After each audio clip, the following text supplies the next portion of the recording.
Hello friends, मैं अनिल आज आपको कैसे सिस्टम की परफॉर्मेंस को इंक्रीज़ करते हैं ये बताऊंगा। जैसे आपने फ़र्स्ट टाइम सिस्टम जब ख़रीदा होगा या फ़र्स्ट टाइम जब आपने ओएस इंस्टॉल किया होगा तो उस समय तो स्पीड बहुत अच्छी मिलती है सिस्टम की, लेकिन जैसे जैसे कुछ टाइम स्पेंड होता है वैसे वैसे सिस्टम की परफॉर्मेंस बहुत स्लो हो जाती है। तो मैं कुछ ट्रिक्स और टिप्स बताऊंगा जिसके थ्रू आप अपनी सिस्टम की स्पीड को पहले जितना तो नहीं कर सकते हैं कि नया जैसा जैसे फर्स्ट टाइम आपने ख़रीदा था, लेकिन आप अपनी सिस्टम की स्पीड को 90% रेज कर सकते हैं। जो अभी चल रही है उससे 90% आप रेज कर सकते हैं, स्पीड अप हो जाएगा आपका सिस्टम। तो कुछ मेथड हैं, वो कौन कौन से मेथड हैं वो मैं आपको बताने जा रहा हूँ। तो सबसे पहले क्या करिए, जैसे यहाँ पे मैं डेस्कटॉप अभी शो करता हूँ, यहाँ पे जैसे आप देख सकते हैं सबसे पहला मेथड है कि इस पे अगर नंबर ऑफ़ आइकन्स आपके बहुत ज़्यादा होंगे, अगर जैसे मैं इसके सारे आइकन्स बाहर निकाल के डाल दूँ, सब जितना आइकन्स है ये सारा का सारा आइकन्स अगर मैं ये सेंड टू डेस्कटॉप कर दूं, यानी बहुत सारे लोग को देखा होगा कि ज़्यादातर अपना जितना भी वर्किंग फोल्डर्स या फाइल्स होती हैं सब डेस्कटॉप पे रखते हैं, तो ये अवॉइड करना चाहिए। तो हमें क्या करना चाहिए, जैसे हमारी रेगुलर की चीज़ हैं इनको हमें क्या करना चाहिए, इनको हमें शॉर्टकट्स हैं जो हम कभी कभी यूज़ करते हैं या फाइल्स हैं उनको हमें एक फ़ोल्डर बना के, जैसे हमने एक डेस्कटॉप फ़ोल्डर बनाया, डेस्कटॉप फ़ोल्डर बना के उसके अंदर ये सब रख देना चाहिए। इससे क्या होता है कि हमारी जो स्पीड है सिस्टम की वो बढ़ जाती है। यहाँ तो ऐसा कुछ नहीं है, जैसे सॉफ्टवेयर है इसको हम सिस्टम के अंदर डाल सकते हैं डेस्कटॉप के अंदर। तो इस तरीके से पहला मेथड है कि आप जितने भी आइकन्स हैं डेस्कटॉप पे, अननेसेसरी बहुत ज़्यादा आइकन्स नहीं होने चाहिए। दूसरा सेकंड मेथड है कि जो हमारी सिस्टम की टेम्परेरी फाइल्स हैं उनको हमें डिलीट करना चाहिए। उसके लिए क्या करना है, विंडो आर यानी रन पे जाना है। यहाँ पर आप टेम्प लिखेंगे, टेम्प लिख के एंटर करेंगे तो यहाँ पर बहुत सारी टेम्परेरी फाइल्स होंगी, इनको हमें सेलेक्ट ऑल करके डिलीट करना होता है परमानेंटली।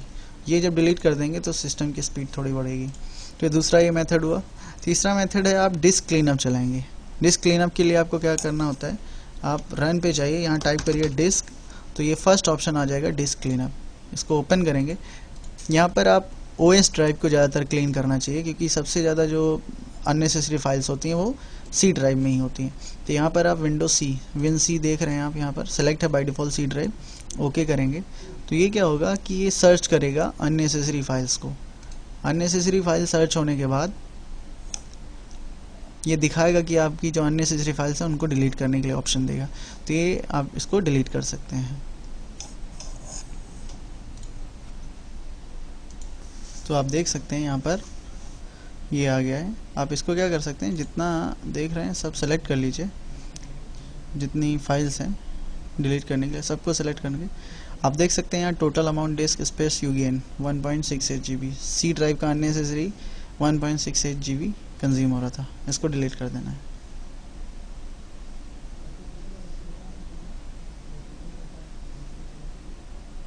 ये डिलीट होने के बाद अगला हमें क्या करना होता है,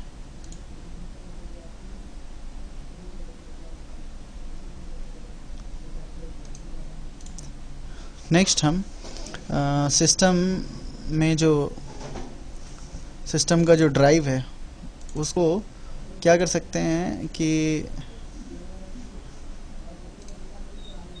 सिस्टम की प्रॉपर्टी पे जाते हैं, यहाँ से टूल्स पे जाते हैं, यहाँ पर डीफ्रैगमेंट कर सकते हैं। डीफ्रैगमेंट ऑप्शन देख रहे हैं, यहाँ पे क्लिक करेंगे, ये डीफ्रैगमेंटेशन ऑप्शन, ये लास्ट रन, वैसे ये by default scheduling turn on है। दैट मीन्स कि हर वेडनेसडे को ये शेड्यूल हो जाता है, यानी ऑटोमेटिकली ये प्रोसेस रन कर जाती है, तो इसमें कोई दिक्कत नहीं। अगर नहीं है तो यहाँ से आप क्या कर सकते हैं, डीफ्रैगमेंट डिस्क और एनालाइज में ये देख सकते हैं। एनालाइज मैंने क्लिक किया है तो यहाँ पर प्रोसेस चल रही है, 24% एनालाइज हो रहा है। तो जैसे ये 24% हुआ 100% या 100% तक जाएगा,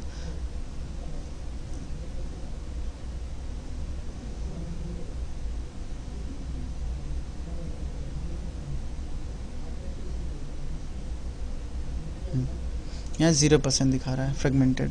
अगर यहाँ पे आपको एनालाइज करने के बाद यहाँ कुछ परसेंटेज शो करता तो आप डिस्क डीफ्रेगमेंट कर सकते थे। डीफ्रेगमेंट करने से भी आपकी सिस्टम की परफॉर्मेंस बढ़ती है।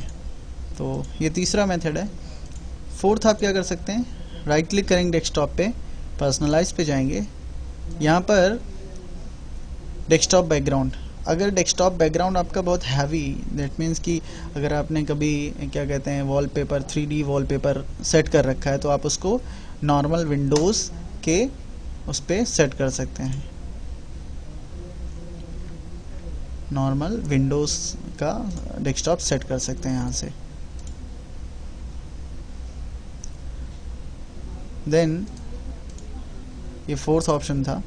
यहाँ पर आप स्क्रीन सेवर भी कई बार सेट होता है यहाँ से, अभी तो ये नन है, कई लोग स्क्रीन सेवर, बहुत सारे स्क्रीन सेवर ये लगा के रखते हैं इस तरीके से। तो स्क्रीन सेवर जब ये चलता है तो होता क्या है कि इसकी जो प्रोसेसर है और रैम है वो बहुत ज़्यादा कंज्यूम होता है, तो हमें इसको क्या करके रखना चाहिए, नन करके रखना चाहिए। आगे हम क्या कर सकते हैं, जब हम कंप्यूटर को स्टार्ट करते हैं तो हमारी बहुत सारी सर्विसेज अननेसेसरी, जिनको चलना नहीं चाहिए, जिनको रन नहीं करना चाहिए, वो रन करती रहती हैं। उन सर्विसेज को हमें अवॉइड करना चाहिए स्टार्टअप पे। तो स्टार्टअप सर्विसेज को कम करना, उनको बंद करने के लिए हम msconfig कमांड यूज़ करेंगे, और msconfig कमांड पे यहाँ स्टार्टअप पे क्लिक करेंगे। स्टार्टअप पे यहाँ देखिए अननेसेसरी, जैसे ही आपका सिस्टम स्टार्ट होता है वैसे ग्रूव मॉनिटर यूटिलिटी चल जाती है, इसको हटा दीजिए। VMware वर्क स्टेशन हमारा चल जाता है, वी प्रोटेक्शन है ये भी चल जाता है, माइक्रोसॉफ्ट सिक्योरिटी क्लाइंट, ये तो एंटीवायरस है। जो सर्विसेज जिनको आप जानते हैं जिनका चलना ज़रूरी है उनको यहाँ टिक करेंगे। अडोब एक्रोबैट जब हमें ज़रूरत हो तब चले, अडोब रीडर भी, magic disk, download manager, internet download manager, उसकी कोई ज़रूरत नहीं है, या ज़रूरत है तो टिक रहने दीजिए, इसके बाद अप्लाई कर दीजिए। इससे भी हमारे सिस्टम की परफॉर्मेंस, जैसे ही इसको आप अप्लाई करेंगे कॉन्फ़िगरेशन तभी लेगा, ये सेटिंग्स तभी चेंजेस होंगी जब तक ये रिस्टार्ट लेगा। जब तक रिस्टार्ट नहीं होगा तब तक ये जो आपने चेंजेस किए वो अप्लाई नहीं होंगे। तो अभी मैं बाद में इसको अप्लाई करूँगा। देन ये आगे 7th मेथड क्या है कि आप एंटीवायरस से स्कैन करेंगे। यहाँ मेरे पास एक एंटीवायरस है, यहाँ पर quick scan, full scan, custom scan. तो क्विक स्कैन हमें रेगुलर बेसिस पे करना चाहिए या डे टू डे करना चाहिए, और फुल स्कैन हमें वीकली कर लेना चाहिए। तो फुल स्कैन या क्विक स्कैन करेंगे तो सिस्टम के जितने वायरस वगैरह होंगे वो हमारे क्या हो जाएंगे, डिलीट हो जाएंगे। तो यहाँ पर मैंने स्कैनिंग चला रखा है, इससे भी सिस्टम की परफॉर्मेंस स्लो होती है। आगे आप यहाँ पर कंप्यूटर कंट्रोल पैनल पे जाएंगे। कंट्रोल पैनल पे आप देखेंगे प्रोग्राम एंड फीचर्स, इस पर क्लिक करेंगे तो यहाँ पर देख सकते हैं number of programs, number of softwares जो आपने इंस्टॉल कर रखे हैं अपने सिस्टम पे। यहाँ पे बहुत सारे ऐसे सॉफ्टवेयर्स हैं जिनका हो सकता है मुझे यूज़ 1 साल में या 6 महीने में होता हो। तो 6 महीने में या 1 साल में जिन सॉफ्टवेयर का यूज़ होता है उन सॉफ्टवेयर की ज़रूरत हमें नहीं पड़ती है, तो उनको हम क्या कर सकते हैं, यहाँ से अनइंस्टॉल कर सकते हैं। उन सॉफ्टवेयर्स को अनइंस्टॉल करेंगे जिनकी ज़रूरत हमें बहुत टाइम के बाद होती है, जिनकी यूजेस फ्रिक्वेंसी बहुत रेयर होता है, उनको हम अनइंस्टॉल कर देंगे, जिससे कि हमारा सिस्टम परफॉर्मेंस अच्छी देने लगेगा। इसके बाद एक और बहुत अच्छा टूल है जिसके थ्रू हम सिस्टम की परफॉर्मेंस को अच्छी कर सकते हैं, वो होता है OS ड्राइव। जिस OS से आपने सिस्टम को ऑन कर रखा है, चला रखा है, जैसे मैंने भी Windows 7 से चला रखा है, तो यहाँ पर आप देख सकते हैं टोटल जो साइज़ है वो 28.9 GB है, लेकिन इसमें फ्री साइज़ जो दिखा रहा है वो 5.08 GB दिखा रहा है। हमेशा याद रखिए कि हमें OS का जो OS हमारा होता है उसका पार्टीशन जो है वो उतना बनाना चाहिए जितने में OS हमारा रहे, और स्पेस जो खाली रहे वो हमेशा उसके आधे से ज़्यादा खाली रहे। यानी कि जब OS हमारा जिस ड्राइव पे इंस्टॉल्ड है उसका 50% स्पेस फ्री होना चाहिए, जो कि यहाँ पे नहीं है। जैसे 28.9 यानी अप्रॉक्सीमेटली 30 GB है ये, तो इसमें 15 GB खाली होना चाहिए, 15 GB, पर यहाँ 5 GB खाली है। तो यहाँ क्या करेंगे हम, इसको क्या कर लेंगे, इसको एक्सटेंड कर लेंगे बगल वाली ड्राइव से। तो एक्सटेंड करने या फिर जब हम पार्टीशन बनाते हैं तब उतना ध्यान रख के पार्टीशन बनाएं कि हमारे जो OS है उसमें एनफ फ्री ड्राइव रहे, एनफ फ्री स्पेस रहे। अदरवाइज़ अगर आपका बाद में कम हो जाता है तो आप उसको मैनेज कर सकते हैं, पार्टीशन को एक्सटेंड कर सकते हैं।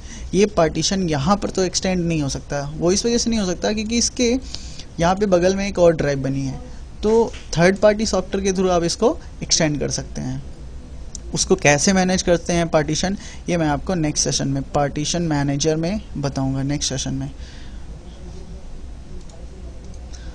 ये कुछ मेथड थे, कुछ ट्रिक्स और टिप्स थी जिसके थ्रू आप सिस्टम को परफॉर्मेंस को हाई कर सकते हैं। एक और ट्रिक्स है, वो क्या है, जैसे जब आप ब्राउज़र का यूज़ करते हैं तो उसमें भी बहुत सारी फाइल्स, कुकीज़ होती हैं जो स्टोर हो जाती हैं, अननेसेसरी फाइल, तो उसको भी आप डिलीट कर सकते हो। जैसे प्रीफेच कमांड चला के, प्रीफेच कमांड चलाएंगे, इसमें बहुत सारी, ये आप देख सकते हैं फाइल्स हैं, इनको आप सेलेक्ट ऑल करके शिफ्ट डिलीट कर सकते हैं। इससे भी हमारी सिस्टम की परफॉर्मेंस डिलीट होगी। और जो मैंने पहले फर्स्ट टाइम टेम्प चलाया था उस पर आप परसेंटेज चलाएंगे तो ये सिस्टम की फाइल है, इनको भी हमें डिलीट करना होता है, इसको भी डिलीट कर देंगे। इसमें एक फ़ाइल यूज़ होती रहती है, एक दो फाइल, उनको नहीं डिलीट करना है। तो इतने मेथड से आपने देखा कि सिस्टम की परफॉर्मेंस हाई होती है।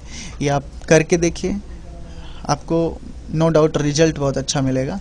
एक बार आप चेक कर सकते हैं ये सारी प्रोसेसेस को अडॉप्ट करके। ये तो सॉफ्टवेयर लेवल मेथड थे जिसके थ्रू आप सिस्टम की परफॉर्मेंस को बहुत हाई कर सकते हैं, बहुत अच्छी कर सकते हैं। इसके अलावा आप हार्डवेयर लेवल पे भी सिस्टम की परफॉर्मेंस को हाई कर सकते हैं। उसके लिए आप रैम बढ़ा सकते हैं और आप चाहें तो क्या कहते हैं, सिस्टम में नया प्रोसेसर ऐड कर सकते हैं, दूसरा प्रोसेसर लगा सकते हैं, पर वो थोड़ा कॉस्ट इफ़ेक्टिव होगा। रैम तक जा सकते हैं, आप रैम एक्सटेंड कर सकते हैं। ये इस सेशन में आपने देखा कि कैसे आप एक सिस्टम की परफॉर्मेंस को अच्छा कर सकते हैं। Thank you for visiting my blog.